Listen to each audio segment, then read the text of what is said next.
رب یسر ولا تعسر وتمم بالخیر آمین یا رب العالمین۔ اچھا جی، ایسا ہے کہ دیکھیں حروف مشبہ بالفعل کے اندر ہے کیا، ان کو کہتے ہیں، یہ جو انا و اخواتو انا ہے ان کو حروف مشبہ بالفعل کہتے ہیں۔ تو ان کے ساتھ کیا ہے، دیکھیں انا و اخواتو انا کے ساتھ اگر ما لگائیں گے تو یہ کیا کرتا ہے، یہ حروف مشبہ بالفعل جو ہیں ان کا جو اثر ہوتا ہے وہ ختم کر دیتا ہے۔ یہ اب میں آپ کے سامنے دوبارہ وہ پیچھے والے وہ رکھتا ہوں حروف، تاکہ اب آپ کے سامنے واضح ہو جائے۔ یہ دیکھیں ان، ان، کأن، لیکن، لیتا اور لعل، یہ تین قسم کے اسماء ہیں جن کو جو ہے جو کرتے کیا ہیں، اپنے سے بعد میں آنے والے اسم کو منسوب کرتے ہیں۔ ٹھیک ہے جی، ان کا نام ہے یہ جو حروف ہے نا، یہ والے انا، انا، کأنا، لیکن، لیتا، لعل، حروف مشبہ بالفعل کہا جاتا ہے ان کو۔ ٹھیک ہے، ان کا آپ ایسے سمجھیں ایک قسم کا نام ہے۔ اچھا، اب ہوتا کیا ہے، میں اب آپ کے سامنے رکھتا ہوں ایک چیز، ایک منٹ۔ ہوتا یہ ہے کہ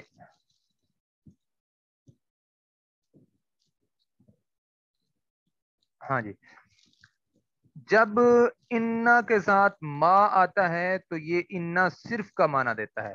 دوسرے نمبر پر کیا ہوتا ہے، جو بعد میں آنے والے اسم کو یہ جو منسوب کرتا ہے تو پھر یہ منسوب کرنے والا عمل بھی اس کا ختم ہو جاتا ہے۔ دوسرا، انا کے ساتھ بھی اگر ما آ جائے تو بھی جو ہے کیا ہوتا ہے، ما جب آئے گا تو صرف کا معنی دے گا۔ ٹھیک ہے، اور یہ باقی جو نیچے والے ہیں نا، ان کے ساتھ جب ما آئے گا تو یہ جو ہے نا بعد میں آنے والے اسم کو منسوب نہیں کریں گے۔ باقی عمومی طور پر جو ان کا اپنا معنی ہے وہ جو ہے وہی ہوگا۔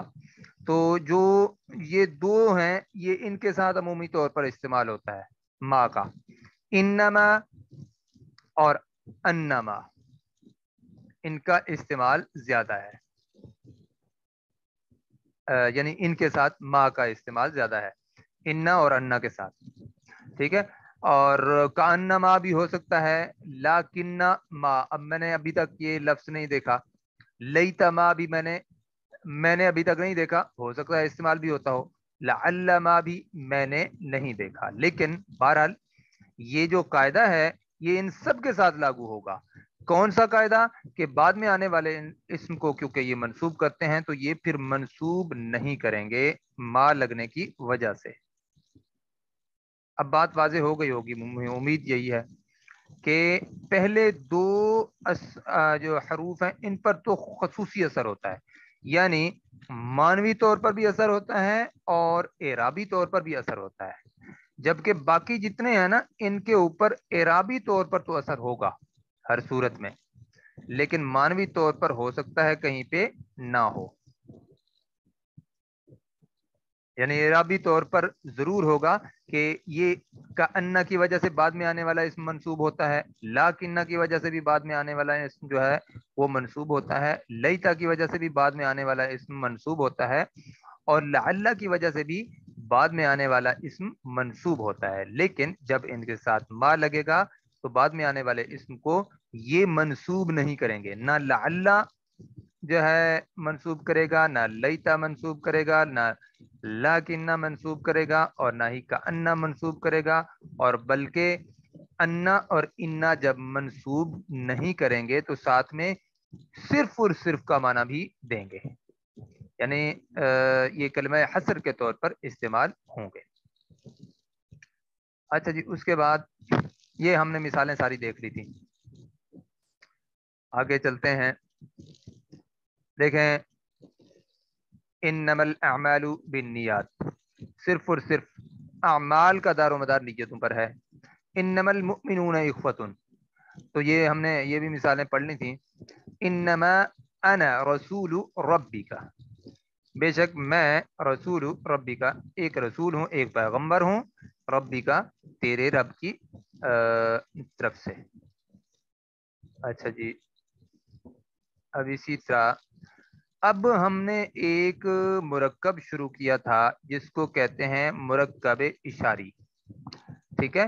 مرکب اشاری کے اندر بھی کم از کم دو اجزاء ہوتے ہیں، ایک اسم اشارہ اور دوسرا جس کی طرف اشارہ کیا جا رہا ہے اس کو مشار الیہ کہتے ہیں. جس کی طرف اشارہ کیا جا رہا ہو اس کو مشار الیہ کہتے ہیں. ٹھیک ہے. ابھی ہم سب سے پہلے کیا کریں گے، اسماء اشارہ جو ہیں وہ سمجھنے کی کوشش کریں گے.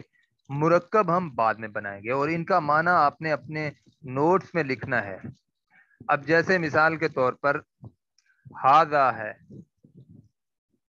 ہاذا کیا ہے، یعنی پہلے جو ہم اشارے پڑھ رہے ہیں نا یہ قریب کے اشارے، قریب کے بھی ہوتے ہیں اور دور کے بھی ہوتے ہیں. یعنی اشارہ قریب کا بھی ہوتا ہے اور دور کا بھی ہوتا ہے. تو ابھی ہم اشارہ کون سا پڑھنے لگے ہیں، قریب کا اشارہ، قریب. تو یہاں پہ کیا ہے، ہاذا. ہاذا کا مطلب یہ ایک مذکر، اور ہاذانی یہ دو مذکر.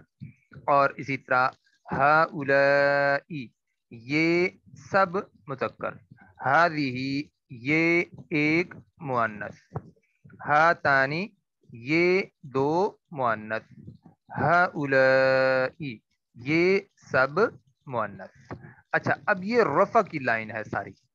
اب یہ نصب میں جب ہاذا کو لے کے جائیں گے تو اس کی کیا تبدیلی ہوگی، جر کے اندر لے کے جائیں گے تو کیا تبدیلی ہوگی، یہ ہم پھر آگے دیکھتے ہیں انشاءاللہ. ہاں جی دیکھیں، ہاذا مبنی اسماء میں سے ہے، اسماء اشارہ کہلاتے ہیں اور یہ مبنی ہوتے ہیں. ٹھیک ہے. ہاذا رفع کی حالت میں ہے اور نصب کی حالت میں بھی ہاذا ہی ہے اور جر کی حالت میں بھی ہاذا ہی ہے. اچھا اسی طرح ہاذانی یہ رفع کی حالت میں آنے کی آواز دے رہا ہے. جب تثنیہ میں کوئی بھی اسم جاتا ہے تو آنے کی آواز دیتا ہے نا. تو یہاں پہ بھی جیسے مسلمون سے مسلمانی آنی کی آواز دیتا ہے، تو یہاں پہ بھی ہا ذانی، ہاذا سے ہا ذانی آنی کی آواز آ رہی ہے. اب جب ہم اس کو نصب کی حالت میں لے کر جائیں گے تو ہم نے کرنا کیا ہے، اس الف کی جگہ پہ یا ساکن کو لگا دینا ہے. تو یہ بن جائے گی ہا ذینی. جر کی حالت میں بھی ہا ذینی، یعنی نصب اور جر کی حالت میں دونوں کی ایک ہی شکل ہوگی. دونوں طرح کے جو اسماء ہیں ان کی ایک ہی شکل ہوگی. اسی طرح یہ جب جمع میں آتا ہے تو جمع بھی اس کی مبنی ہے، ہؤلائی رفع کی حالت میں اور ہؤلائی نصب کی حالت میں اور ہؤلائی جر کی حالت میں. اب آپ دیکھیں تینوں اعرابی حالتوں میں اس نے ایک ہی شکل اختیار کی ہے، یہ مبنی کی طرح ہے. اسی طرح ہذہ یہ ایک مؤنث، پھر نصب کی حالت میں ہذہ، جر کی حالت میں بھی ہذہ. اسی طرح ہاتانی، اب دیکھیں ترجمہ کیا ہوگا، ہذہ یہ ایک مؤنث، ہاتانی تا ہمیں بتا رہی ہے کہ یہ تثنیہ ہے اور ساتھ میں یہ یعنی یہ بتا رہی ہے تا کہ یہ مؤنث ہے اور آنی کی آواز بتا رہی ہے کہ یہ تثنیہ ہے اور رفع کی حالت میں ہے. ہاتانی آنی، دیکھیں ہاتانی آنی کی آواز اس میں پوشیدہ ہے. ہاتانی یہ دو مؤنث، ہاتینی نصب کی حالت میں. دیکھیں ہم نے کرنا کیا ہے، الف کو یا ساکن میں بدل دینا ہے. ہاتانی سے پھر یہ نصب اور جر کی حالت میں ہاتینی ہو جائے گا اور جر کی حالت میں بھی ہاتینی. اور جو جمع ہے مؤنث اور جمع مذکر اس کے لیے ایک ہی لفظ استعمال ہوتا ہے، ایک ہی اسم اشارہ استعمال ہوتا ہے. جمع مذکر کے لیے بھی ہؤلائی اور جمع مؤنث کے لیے بھی ہؤلائی. ٹھیک ہے. ہؤلائی ہؤلائی، اور یہ ہے بھی مبنی اسماء کی طرح ہے. تو یہ تینوں اعرابی حالتوں میں ایک جیسا رہتا ہے، ہؤلائی ہؤلائی ہؤلائی. ٹھیک ہے جی. اب آپ دیکھیے گا اب آیا ہے جی آپ کے سامنے اشارہ بعید. بعید کہتے ہیں دور کو. وعلیکم السلام ورحمۃ اللہ وبرکاتہ. اچھا جی دیکھیں ذالک کا مطلب وہ ایک مذکر، ذانیکا کا مطلب وہ دو مذکر، اولئیکا وہ سب مذکر. اب یہ جو میں آپ کو اسماء اشارہ بتا رہا ہوں نا، یہ آپ نے یاد کرنی ہے. اللہ اکبر. تو یہ مجھے آپ نے پہلے بتانا تھا نا کہ سکرین نہیں آ رہی. دوبارہ میں اسے شیئر کر دیتا ہوں. اب بتائیں اب آ رہی ہے؟ چلیں باقی لوگوں کے پاس تو ویسے بھی آ رہی ہے، لیکن اب آپ بھی بتائیں کہ کیا کیفیت ہے. دوبارہ میں نے شیئر کر دی ہے. اگر نہ آئے تو پھر ایک دفعہ چھوڑ کر دوبارہ پھر شامل ہو جائیے گا، اور پھر امید ہے کہ انشاءاللہ آ جائے گی. ہاں پھر اب آپ ایسے کریں، اس کو ایک دفعہ چھوڑ دیں اور پھر دوبارہ آ جائیں.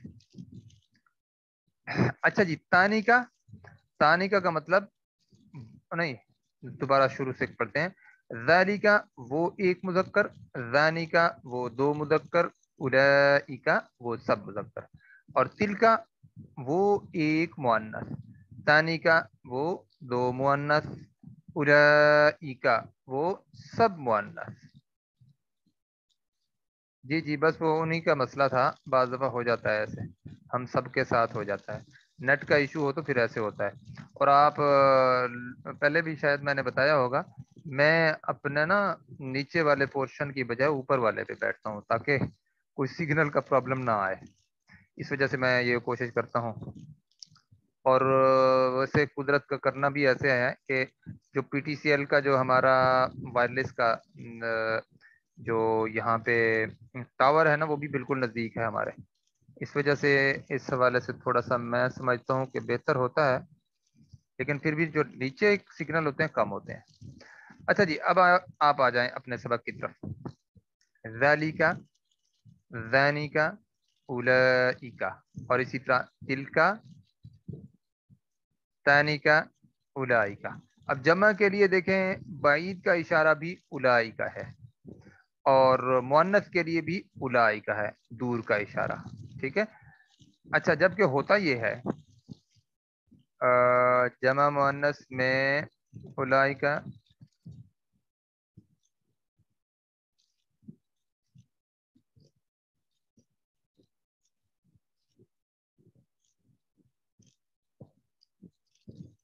آپ کا سوال مجھے سمجھ نہیں آیا، دوبارہ بتائیں.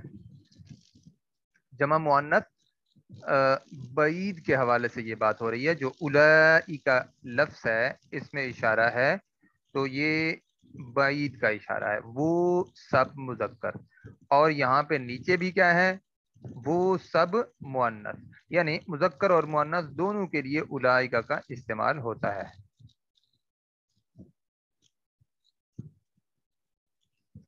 جی رفع کے میں ہی لکھا ہوا ہے، اور اچھا اولئکی لکھا ہوا ہے. یہ آپ چھوڑ دیں اس کو، یہ غلطی ہے اس کے اندر، کاف کے نیچے زیر ہے تو یہ زبر ہے اصل میں اولئیکا. ہاں یہ بہت اہم غلطی آپ نے پوائنٹ آؤٹ کی ہے. تو کاف کے نیچے زیر دی ہوئی ہے، جبکہ مؤنث کے لیے بھی اولئیکا ہی استعمال ہوتا ہے. ٹھیک ہو گیا جی.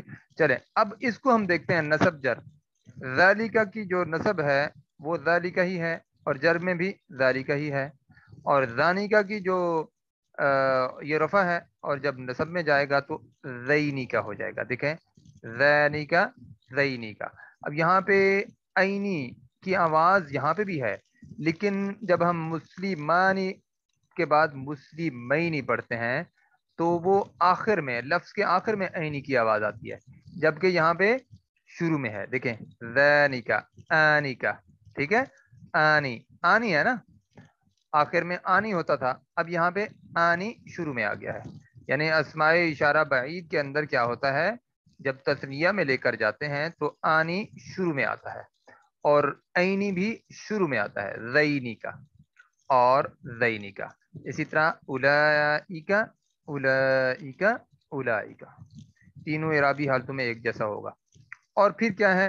تلکا، تلکا، تلکا، تانیکا، تینیکا،